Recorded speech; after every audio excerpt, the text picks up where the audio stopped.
both thinking about that round 2. And what happened?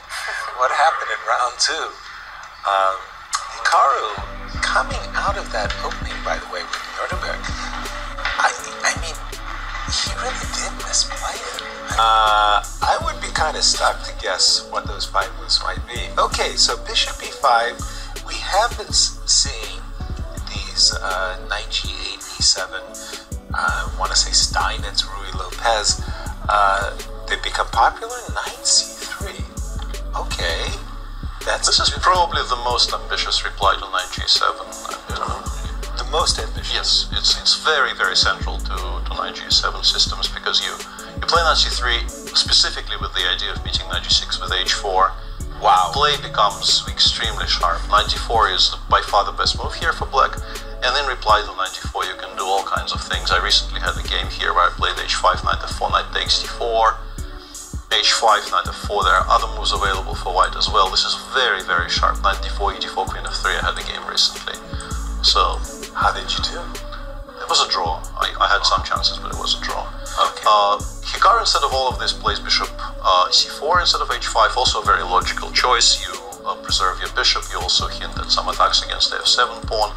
Fabi instantly goes h5. Wow. Knight g5. Hikaru also played very quickly knight g5, and now... Yeah, there is a pause here. I'm not entirely sure why. It seems like knight e6 is the only move in the position, but I'm sure there is a reason. As a player who was raised up with the fried liver attack, I mean, at this point, I would have think my... I'm trying to think. There's some position. And no. I think rook h5 is not the move here for some reason, and maybe it could even be f3. Yeah, I think this doesn't work out. Yeah. Look at this, d5. Yeah, Fabi knows. Yeah, you have to know these things if you play this line. You have to know these things for black. Otherwise, you just drift into a very, very bad position. I believe you. Yeah, d5. Let's see how well they remember, because clearly with white as well, you don't go for this if you don't know. Right. So once again, show me the line, Peter. Bishop takes d5. Bishop d5, knight takes h4. And I think maybe they don't even take on f7, which is hard to believe, but maybe d3 first is actually stronger. d3, knight g2, king f1, knight f4, takes, king f7, bishop g4, question mark. Takes. What am I doing? Knight f7, I think bishop g4, but I'm trying to remember the lines. And we might see all this on the board, because... hang on a second, no, this is... bishop d5 is a mistake. Which has been played? Yeah, all of these lines actually start with knight takes d5.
Counterplay, we just push.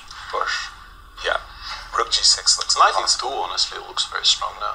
Also, knight e2. Because black still hasn't generated a single threat, so why not just start trading pieces? And at the same time, take a little pressure Yeah, there we off go. the king. There we go. Queen b6 maybe, like as a kind of a final bluff, but it probably doesn't work.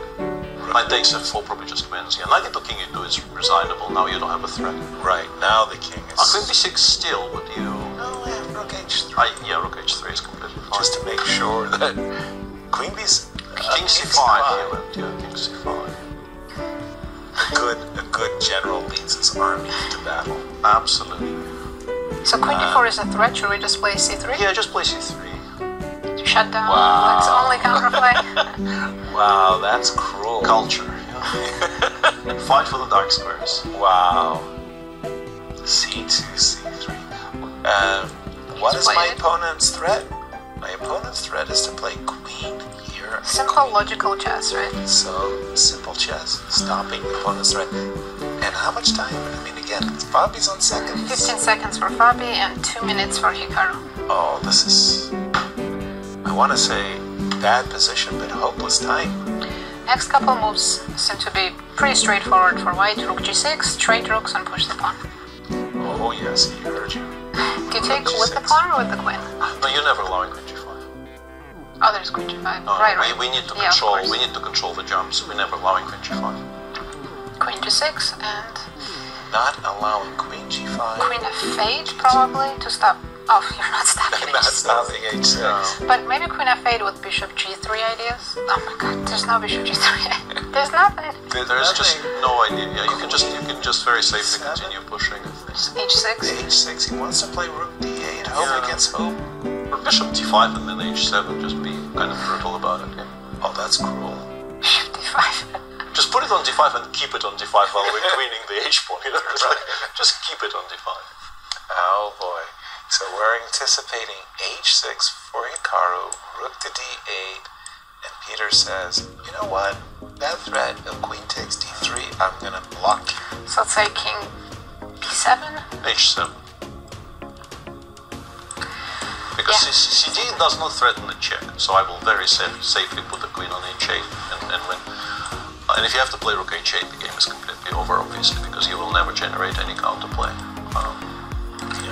If you want to finesse it a little bit, you can start with bishop e6 right now, but I don't think you need to. Yeah, I think he's going to go there. Yeah. There we go.